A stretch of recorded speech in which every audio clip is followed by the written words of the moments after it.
scandal, for so many years now, it's like 5 years. Yeah, and it's just been so public. So, well, you did sit here. Yeah, I know, I will try. Maybe I need to get the book. Okay, now you can hear me, right? Is this okay? So, that's fine. So, this, I will just sort of introduce the moderator of this panel, actually. This follows so seamlessly on the discussion we just had that it just couldn't be more appropriate to continue a discussion on research ethics related to indigenous research and research in areas like the Arctic. So, and this is the very start of an idea. And the idea came from Karen Houseknecht at the University of New England and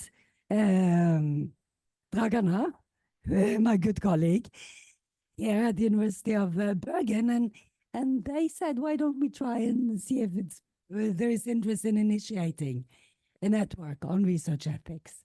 So please, Karen, take it from here. Hello, everyone. Can you hear me? My voice is soft. No? Okay. Just have to shout into it. I will take that. Is that better? Okay. So first of all, I'm really delighted to be here. This is my first time in Norway, so obviously my first time at Bergen Exchanges. In the interest of full disclosure, I'm a biomedical researcher, so I'm learning a lot and I'm terribly intimidated by all of you.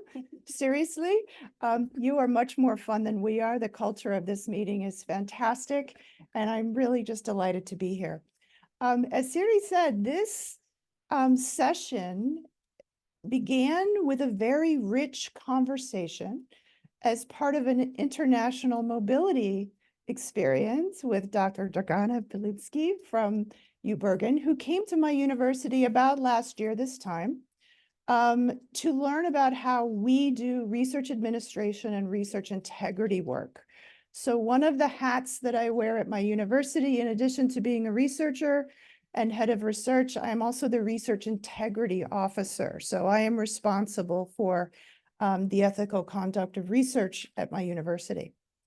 And so we started having some really rich conversations and looking through the lens of the Arctic, because Dragana was a north to north scholar, which is funded by the University of the Arctic. And for those of you who may not be familiar with UArctic, it is a collaborative institution that represents almost 200 institutions worldwide who are focused on issues and research relating to the North. So this is a mobility program. So when Dragana and I started having these conversations, it was through the lens of research integrity and research administration and issues relating to the North. And very specifically, this is what I'm going to call applied work. So we're applying ethical guidelines to human subjects research protections. And we explored over our conversations about how these guidelines differ from university to university, from country to country, from discipline to discipline. And as we were having these conversations within the context of the North, importantly, matters related to indigenous communities, indigenous researchers, how they interact with non-indigenous researchers and communities and university settings, became a really important focus. We're also, as we heard in the previous session, we're very interested in issues relating to climate change and how that impacts communities in the North and the disproportionate impact on rural and indigenous communities. So the more we talked, the more we recognized there were a lot of differences, again, between our institutions, our countries, on the formalized ethical guidelines, approaches, and infrastructure relating to research. So in the previous session, it was a wonderful discussion of what research should we be doing. This one is the question of, and so how do we do that research? Let's look back at ourselves on how we do that. So we thought this was kind of fun. So Dragana presented this idea to the leadership of UArctic and said, what do you think? Should we form a network around this? and they loved the idea, and they especially were pleased that there was a focus on Indigenous matters in research. And so they said, okay, go back and now develop the proposal. What is this network? What are the goals and objectives? Who will lead it? Who will lead it? Who will be participants in it? And so that's actually what brought me to Bergen this week, is to come back. And now I'm a north to north mobility scholar to help work on this. Well, of course, these issues are bigger than the Arctic. And so we collaborated with Sieder to bring together this great panel of experts who can speak to the Arctic, but also, you know, the global South and how these issues are important or perhaps not. And so what I would like to do is ask each of our panelists to spend 4 or 5 minutes. We stand between you and lunch, 4 to 5 minutes to give your thoughts on this idea. And if we do it, what would be the best way to go forward? So I want to start with Anna Carolina Alfinito, who is a postdoctoral fellow at the Federal University of Pará. You have 5 minutes, 4 minutes, 5 minutes. Thank you so much. Thank you for everything that you've been exchanging these days. Thank you for the invitation to be here at this exciting and challenging discussion. I hope that I can contribute in some way. So I thought about the issue of ethics in research is, of course, an issue that we all deal with constantly, but it's an issue that I haven't explicitly addressed. So it was interesting for me also to think about this topic. And I thought that maybe to speak to such complex concepts and ideas such as decolonization, decoloniality, networks, it might be good to present a kind of a case study, and that I can kind of weave in some ideas in the concrete process. So just to start, I mean, we know that coloniality of power is everywhere. It's fractal. It's in the way that we do research. It's in how we organize ourselves. It's in what we research. It's in how we research. It's in who decides what to research. So it is a never-ending process, the process of decolonization in all of its meanings. But it's an ongoing fractal process. It has to be conscious in everything that we do as researchers, that this is an issue for us. And I think that I wanted to start by saying that if we really take a project like this seriously, we need to be ready for conflict. Conflict, and what some people would term as violence in the liberal sense, is a part of questioning power structures, of questioning the coloniality of power. This will appear in many ways throughout any process towards building what we believe in. And so conflict, discomfort, all this is going to be present all the time, because it's about encountering the other within us and within the other. And so I want to talk about how indigenous groups entered the university in Brazil through a very specific case, which is in Mato Grosso do Sul, which is where I worked throughout my PhD. Brazil has a very elitist university system, very elitist, even for Latin American standards. And within that elitist setting, I just want to say that, well, indigenous peoples were disenfranchised in Brazil until 1988. So they could not vote, they could not travel without authorization of the state. They were tutored by the state, and they could not study without the authorization of the state. And education in universities was not open to them in any way. This started changing in the 2000s and 2010s with two public policies. One, which was a ProUni, which provided subsidies for indigenous individuals to study within private universities, and then the quota systems in public universities, which created quotas for entry. The project here was individual insertion into the universities. It was not a collective, bringing in cultures or collectives or politics or groups. It was about treating indigenous peoples as individuals who should have individual access to the right to university. This project failed miserably in many places, and we can talk about those failures, but it was simultaneously very important, but at the same time limited due to the difficulties in staying within the university, the prejudice within discrimination and lack of access to resources.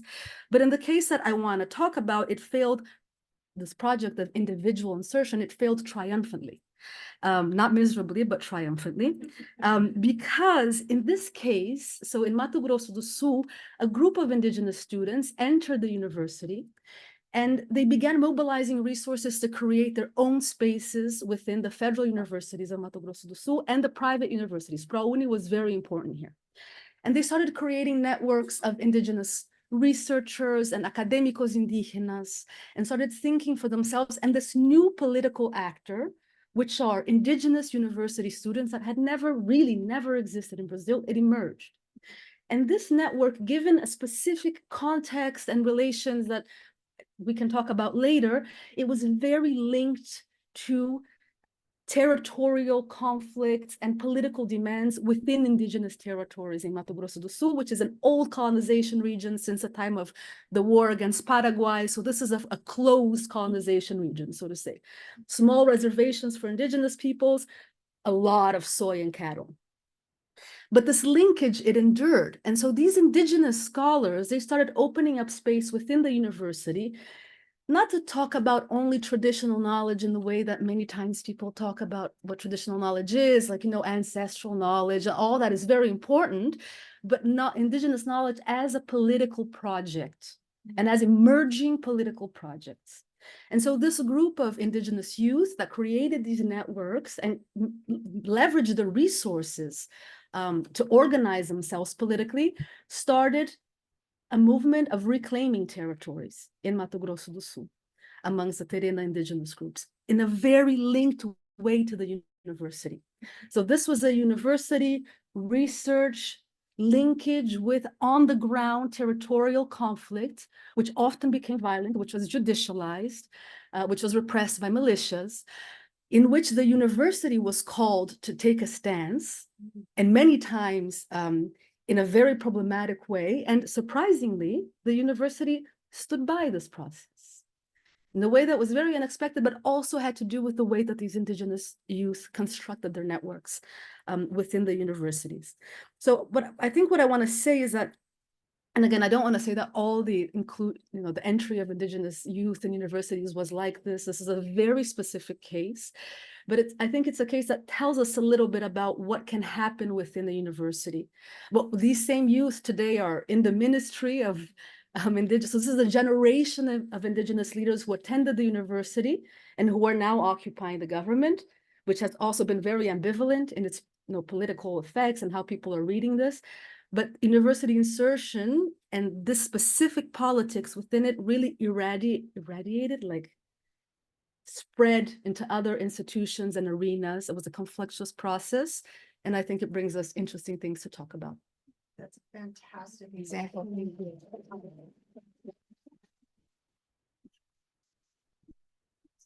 Øyvind, would you like to go next and give us your thoughts on this idea? Yes, I am. Shall we continue on this relation to the students coming into the university, or more on the research? You tell us what you want us to I could. hear. It's very interesting what Hannah is speaking about here, and of course we have some of this issue also with our students at the Arctic University in Norway. There is a quota for Sami students in some of the topics. Among others, the law topics. And it means that you also have to be a native Sami speaker to enter in that way. In any case, there is a challenging for people who is coming from the local communities without the parents who is academics and such things. So it's one of the things which I personally try to ensure and support these students so they manage to come into the studies and to enter out with a good marks. But then let's go back to the research what we was thinking that would speak about, and how we can ensure that the research is ethically responsible. there is also at least two cases which I want to held up from the Sami society. One is this who I was speaking about, is Jos Antesara case, because there have been a research by biologists who of course stating that they know the reindeer husbandry better than the Sami people, and they can decide which pasture who is so-called overgrazed and how the reindeer husbandry destroy the pasture. And because all the Sami know that you cannot destroy the green grasses, because if you eat it on, it come up new even faster. In the winter pasture where you have listen, it can be probably a problem. But in any case, the case from the Human Rights Committee, they exactly raised the problem about the academic research in clash with the traditional knowledge. And from my point of view, of course, it's very important that researchers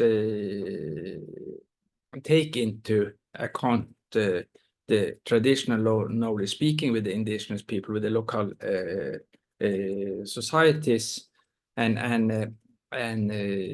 use their knowledge. They should be involved in the research, particularly that research who is going directly on people. Of course, as a lawyer, we are mostly dealing with the paper and documents in our research. So but in any case, when you are going for customary law and such things, you need to be in contact with also the people. And the other, of course, what is probably more important, that when the research is funded, also the stakeholders should be involved. So yeah, in addition to reindeer husbandry, we of course have a kind of critical issue with the salmon fishing in one of the best salmon river in the Sami area, the Tana river. Me and Gro was speaking a lot of it yesterday, but it is of course problematic how the researchers relate to the local people, and there is a really huge conflict. So I stop there. Thank you.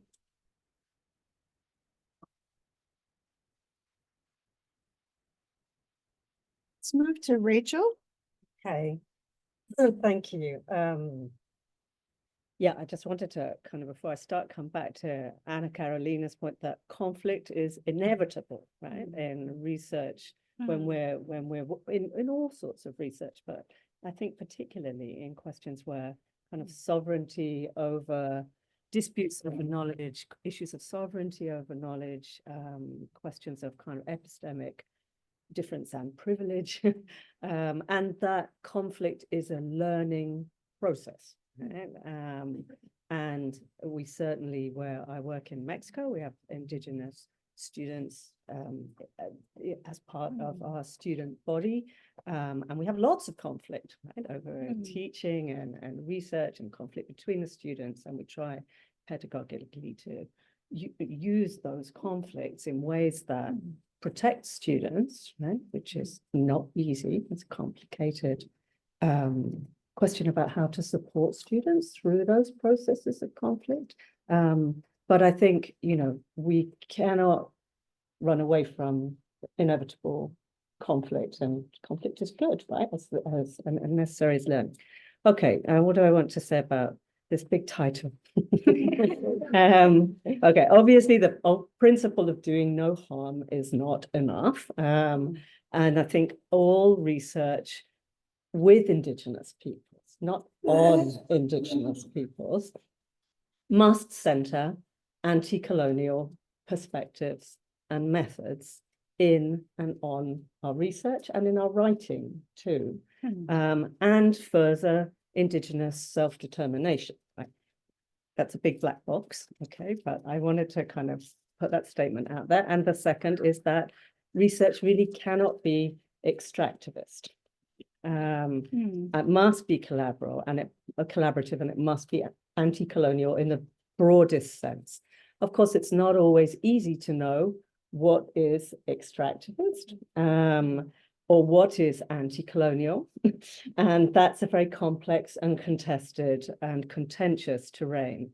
But I think it's really imperative that we make ethical, professional, political commitments to not reproducing cycles of colonial violence and harm or Eurocentric perspectives on history, science, politics, whatever our field may be.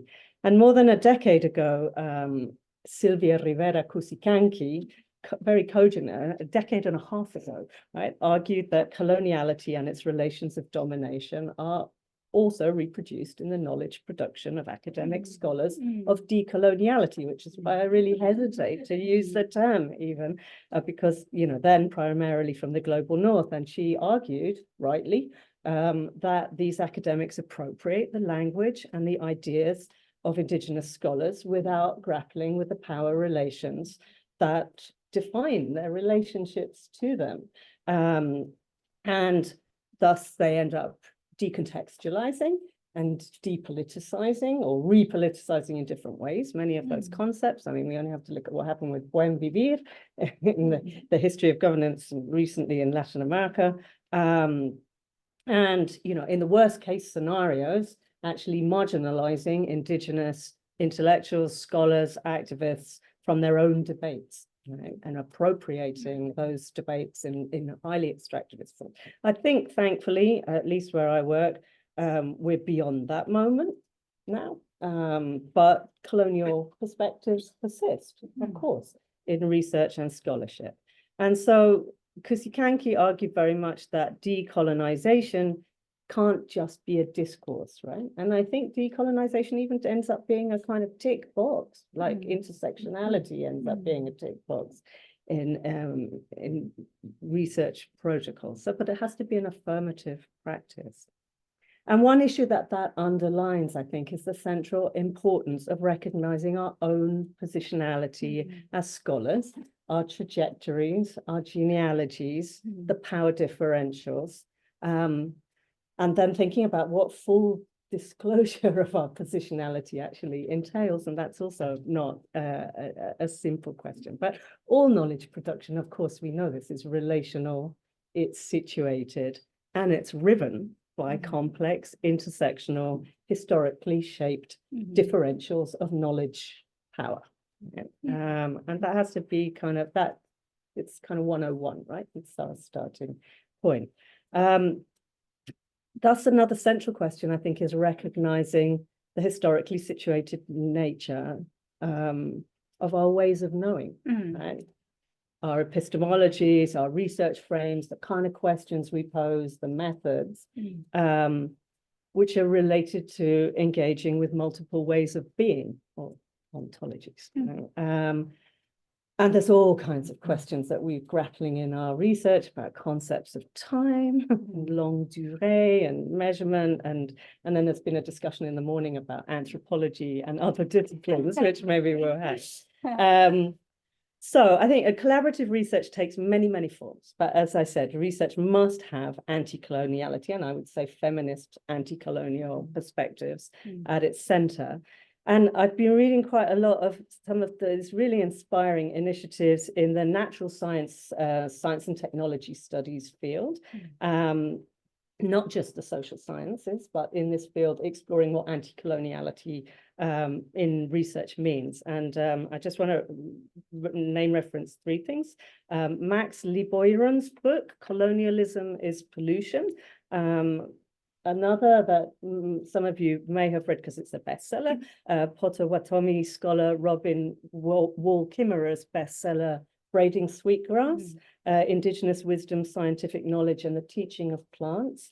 And then also somebody who's influenced my thinking quite a bit, the Métis scholar Zoe Todd, who works on freshwater fish futures. And what those texts do is they put hard science and indigenous knowledge systems or indigenous science in dialogue, right? In really amazingly rich reflections for research ethics and research practice. And and kind of some of the questions of like, how do you center indigenous ontologies and knowledge in your research without essentializing indigenous knowledge and ontologies?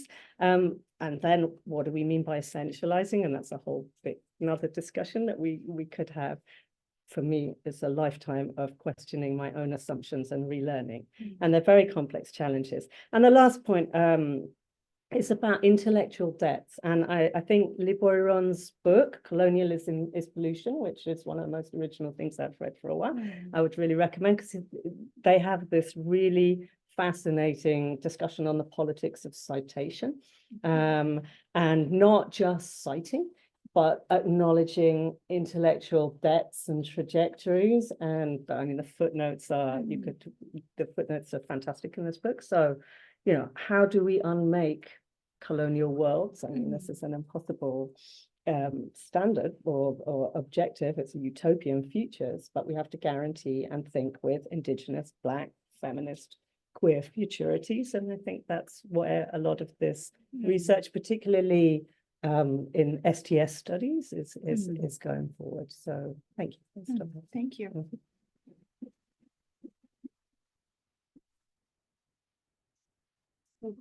Thank You're you. next. Yeah, I thought I'd start with my experience of, can you hear me? Yeah.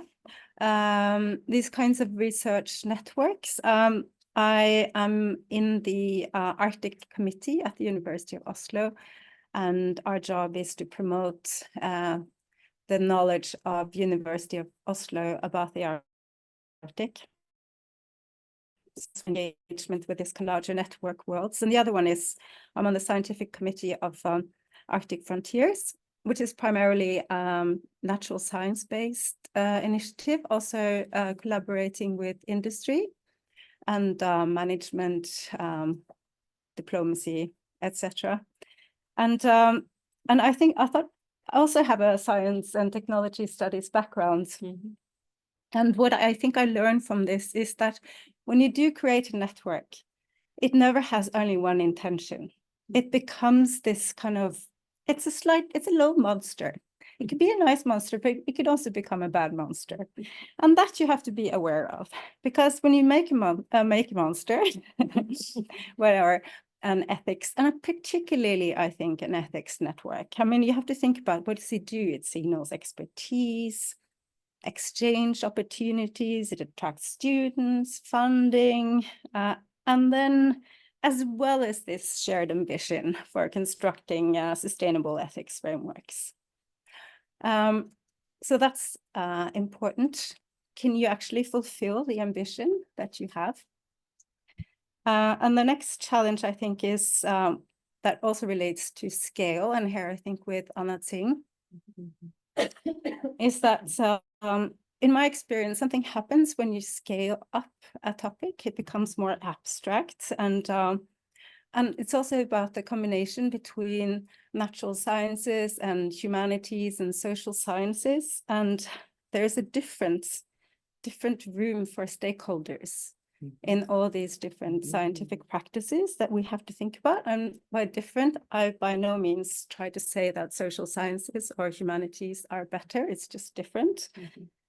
But the challenges of large data sets is something very different to the kind of interventions that, for example, an anthropologist gone wild can offer for a community. And how do we encompass these in one ethics framework? I think that is a challenge.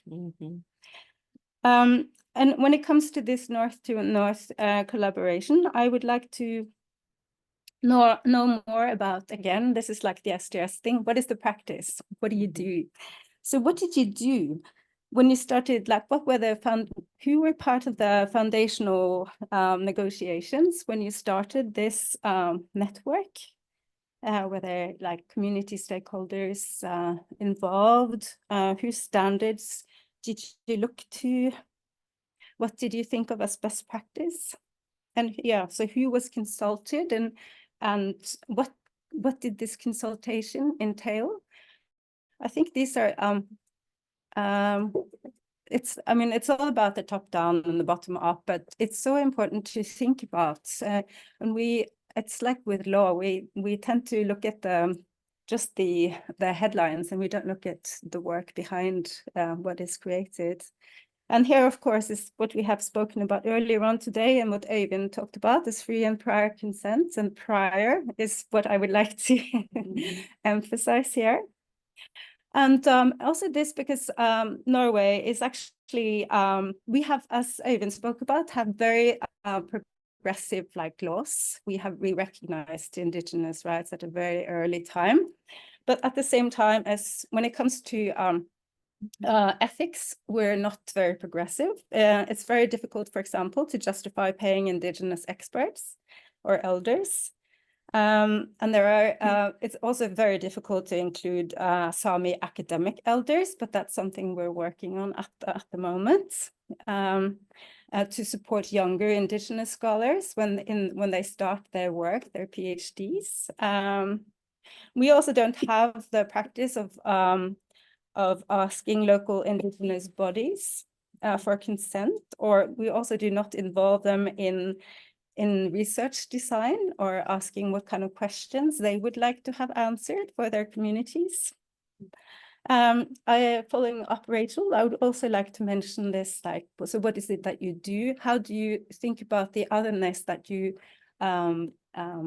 perform when you only look at one community without considerations of otherness? And what Escobar writes about is equivocation. How can you think about equivocation between the sort of indigenous body of knowledge that you are working on and the other bodies that are relational to the body of knowledge that the indigenous knowledge represents?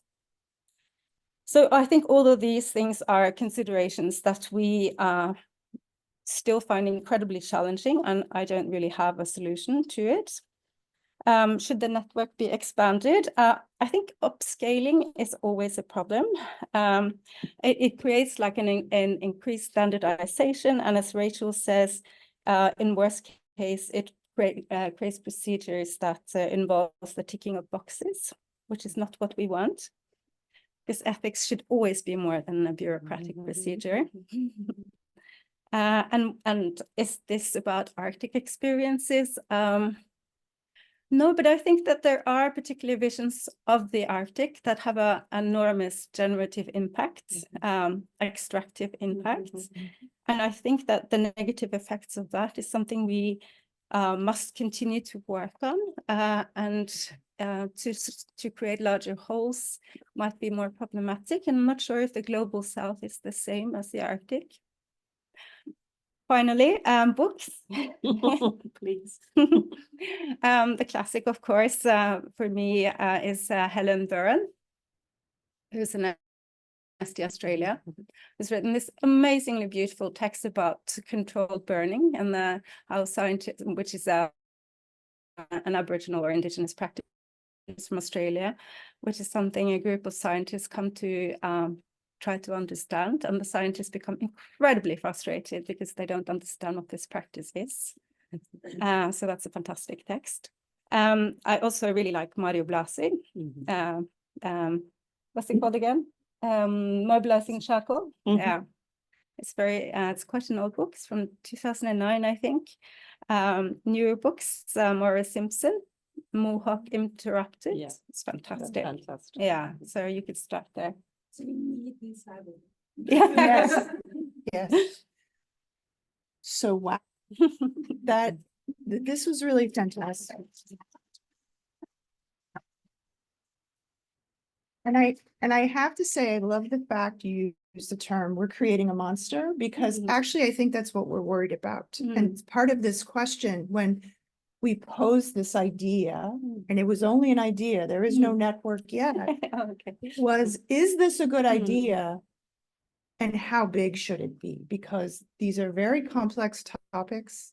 And although they're, I think, in many ways universal, they're also very specific. And that's part of what, as we think about what the next steps are, if there are next steps, the question was, So do you just create this monster and invite anybody who wants to work on ethics to be a part of it, which is very scary, but inclusive, maybe?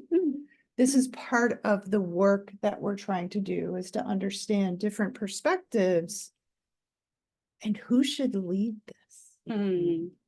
So I want to open up for questions to the audience, but I would also love to hear the panelists say, if we were to create a small monster, who should lead it? That's a good question. Does anyone want to just try with that? One of the things I think we're all pointing to, right, is how we formulate our research questions and the best questions come out of long trajectories of working, right? Which of course, when you're a new student, your questions may not come out from a long trajectory of working with communities, but just sitting in the library and saying, I'm going to go and do this work with this Indigenous community because it fits my framework. I think that's a possible. But the reason I talk about like the generative questions is because it's very difficult to know at kind of what stage you do, what constitutes prior to what, right? Prior to the terms of the debate already being set, right? Which is why so much of this STS scholarship is just so important.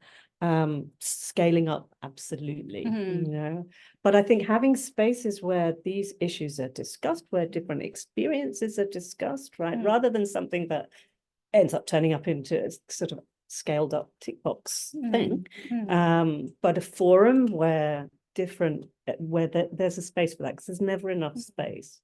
But it's going to depend so much on context, right? I mean, Anna and I work in Guatemala. Is it impossible to just kind of be the bumbling anthropologist that turns up in a community and says, I want to work on you, and they'll say, who are you and where do you come from, and go home, please. But like in other places, that's not the case, and the power relations are different. So it's very context specific. I'm not answering your question, but maybe somebody else has answers. No one wants to answer.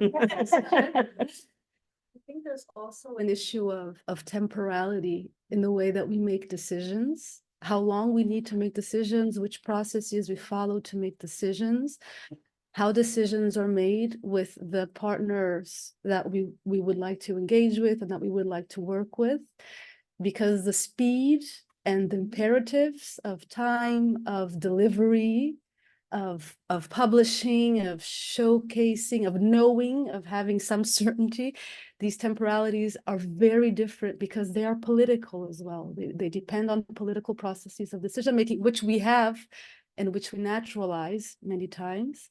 And then a whole different, universe of forms of organizing these decisions comes into our networks, and this causes conflict through which we can learn if we are able to elaborate and process. I also like John Law's term heterogeneities. I think that the standardization and procedure is always complicated, and I mean, of course, it is also about the difference between the different disciplines and what large data sets versus a lone anthropologist in the field. But I think I'm reading this fantastic thesis at the moment, and from an Indigenous scholar, and she talks about her methodology. And of course, this is like an anthropological thing again, and then it's the kind of meandering in and out of relations between a community of a research topic, coming back, checking it out, returning, making new hypotheses, and this, of course, is gloriously luxurious for a lot of natural scientists. But I think that's, and just an example of the complications of one standard or one procedure. But so I think heterogeneity should be a goal if you want to develop a tiny little monster. Tiny monster. Would you like to add something? Yeah, about who to be. Who should lead this thing? Yeah, we don't point at any universities, but of course it should be, we should ensure that representative organization of the indigenous people is involved. I think, and that is not just something we should, but that is a commitment we have.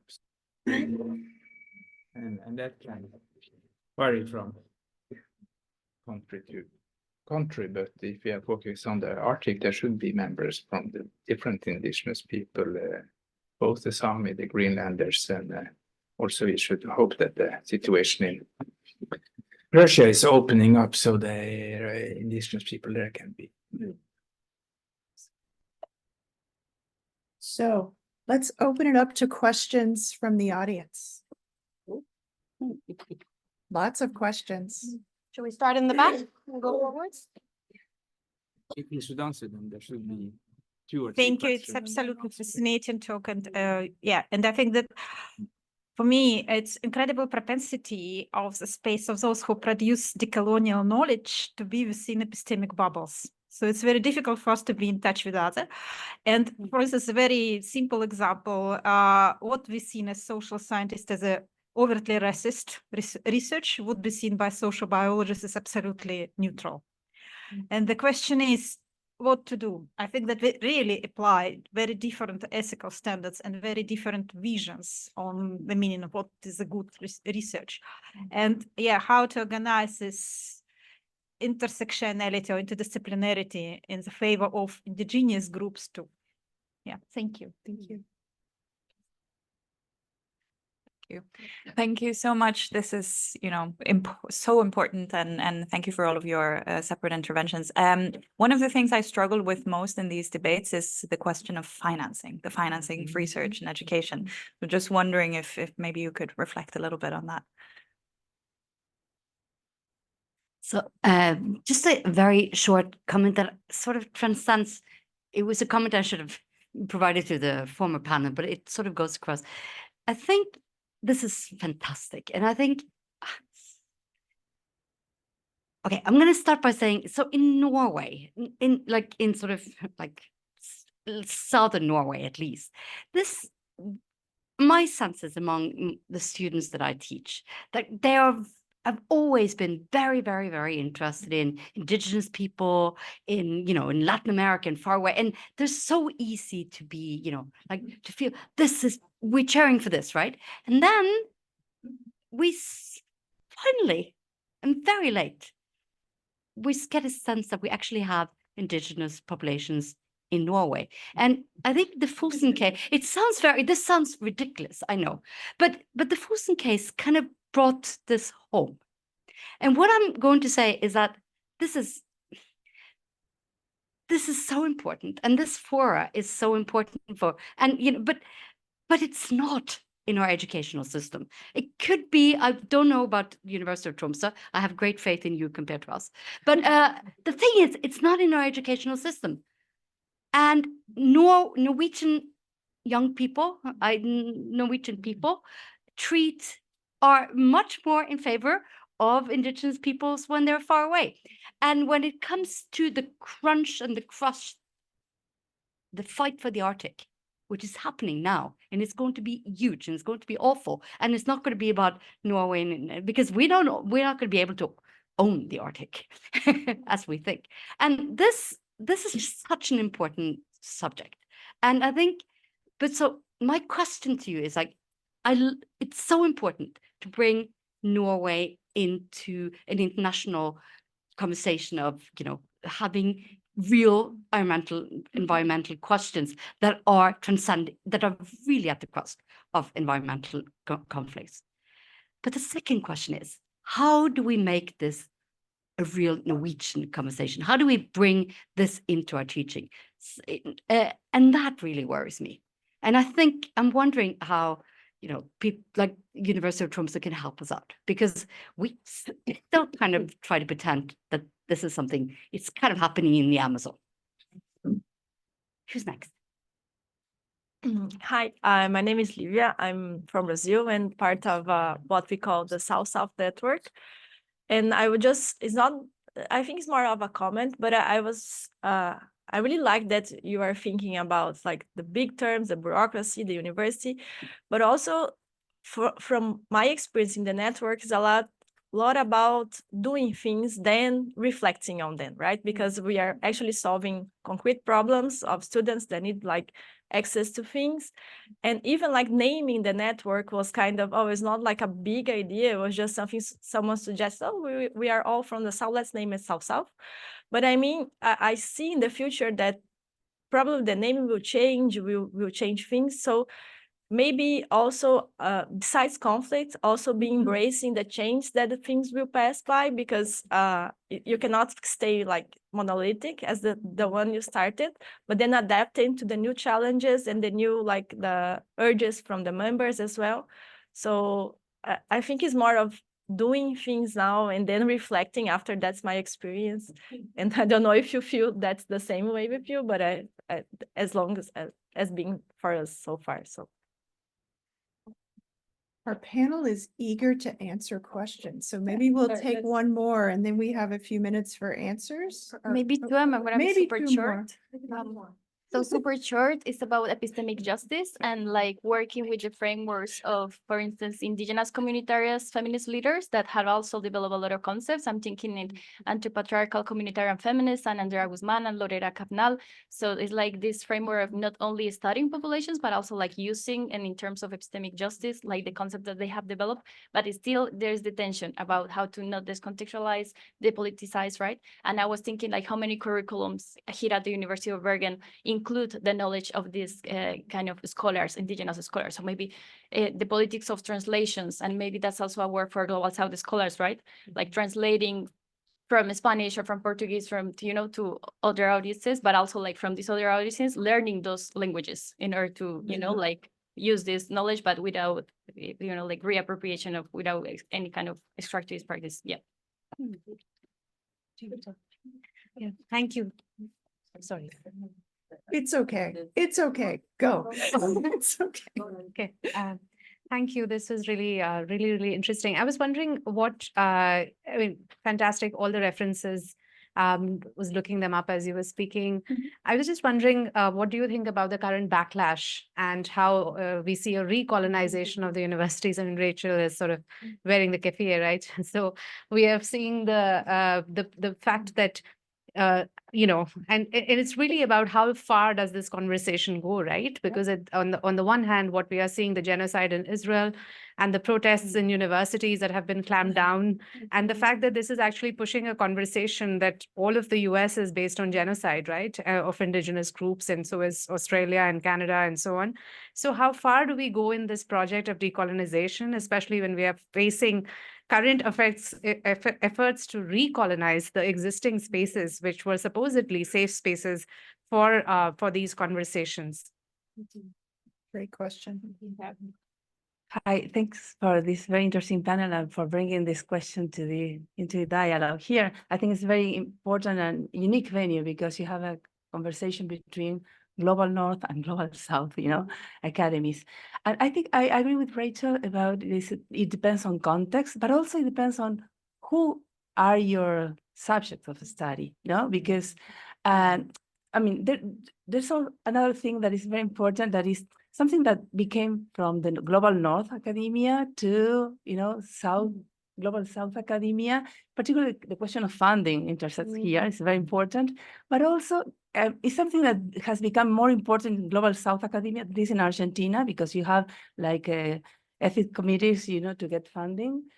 And also there's a process of learning. I mean, I agree with your point, Namita, about colonization, but also there's a process of learning that, you know, like academics here have been seeing themselves as, okay, we are the subaltern. We don't need this consenting form to go to the field and engage with Native American peoples, you know, or indigenous people. We don't need this consent because we are subaltern. We have been studied, you know, for ages from the Global North. So who cares about this?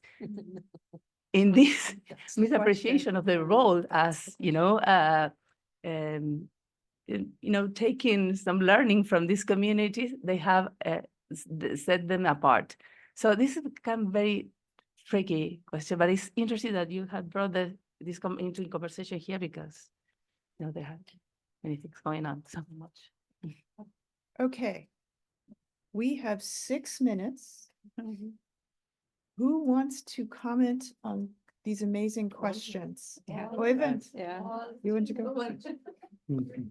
Yeah, I'm sorry I didn't manage to catch all the question, but for me, one of them was interesting. It is about the education in Norway and the relation to the Sami. And there is, of course, a bit surprising for me to learn that it was just after the Fosen case, people in south of Norway learned that we have Sami people in Norway. And probably it was a joke, but at least after the Alta case in 1980s, I think this was situated and also a part of the teaching in the school. But when first I'm mentioning this, me and my colleagues in the law school, especially when it comes to Sami law and that kind of education, we sometimes feel a little bit pity about the lawyers in the south who has got the lack of education and come up in mess in court cases, especially in relation to the Human Rights Committee and fail to come to the right conclusion. So we have a kind of program there to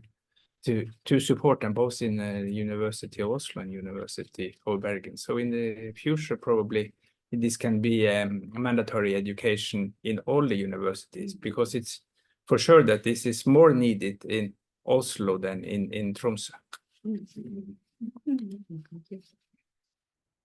Yeah, so thank you all, very, very important questions. I think about this issue of what we see and of what we don't see.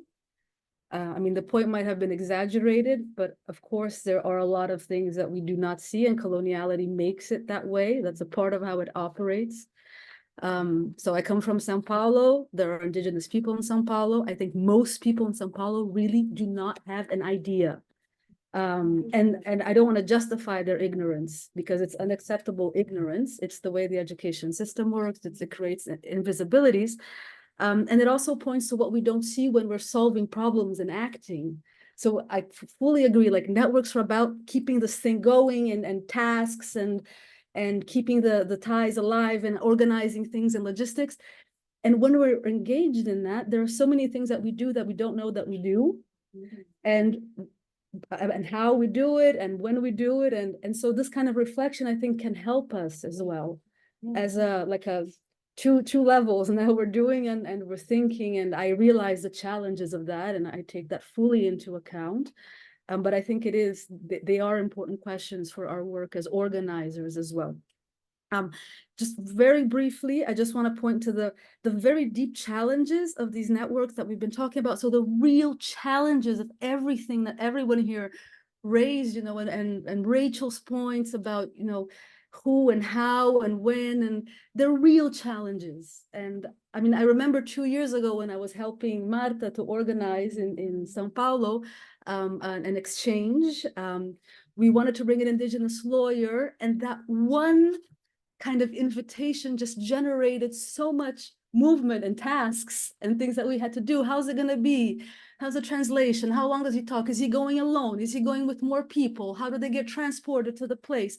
It just becomes, because it is a big transformation, even something that looks very tiny, like one person coming to a conference. So these are really big challenges, and I think they affect this family here as well. You know, how do we deal with this?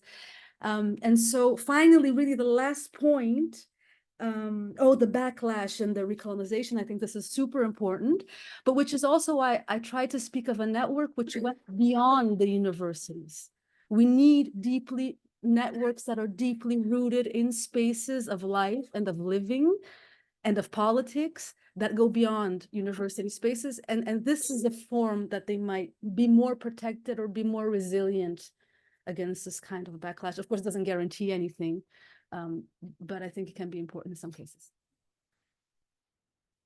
Absolutely. I mean, you know, why should we think that the university is not a site of extractivism and violence as well? I mean, coming from the UK years ago, I think we learned lots about extractivism and the university system. Anyway, how do we do this? I wanted to just very briefly say an experience we had at CIESAS, where we co-taught a master's course with UT Texas colleagues, and using some more indigenous scholars, the teachers, and using indigenous texts also to teach with. So that's one thing we do in many of our courses, that, you know, we always have a dialogue, right? And many of our teachers are indigenous. How do you do it? I mean, it's impossible. Why are your students in Norway so kind of excited about indigenous people in Latin America? And you have to teach, you know, it's a huge teaching and learning opportunity to bring those issues together. Yeah, there's so much to kind of say about North-South and about funding and Letty, yes, absolutely. I mean, I thought that Carolina is struggling to get into the International Court, Inter-American Court of Human Rights, and she doesn't know how to get there, but because who holds the power relation there? No, the research. of course. Yeah, I mean, it's doing research with elites is different from doing research with non-elites, and you know, all those questions about access are super complicated. But they're exactly the reason to have fora for exchange and discussion about them, right? I don't think that you're never going to get kind of cookie cutter one size fits all, but you have a discussion about them that goes beyond the university, right? Because otherwise, like, what are we actually doing what we do for, right? You know, impact citation. So you have the final word. Final word. So I think that I also am not sure we are quite that bad in Norway, but like I think that it's also about individual commitments, and it's about commitment to read and teach indigenous texts, and commitment to teach and tutor and examine and hire indigenous scholars. And it's about doing all these things, and also whatever else you can come up with to move indigenous scholars out of the indigenous slots. And also, I think, continue to come back to and explore the foundations of collaborations. I think that is a good place to start. Yeah. Thank you.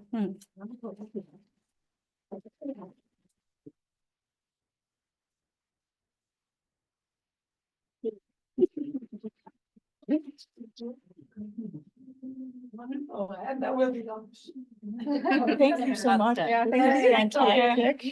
There is an out lunch actually, so be back and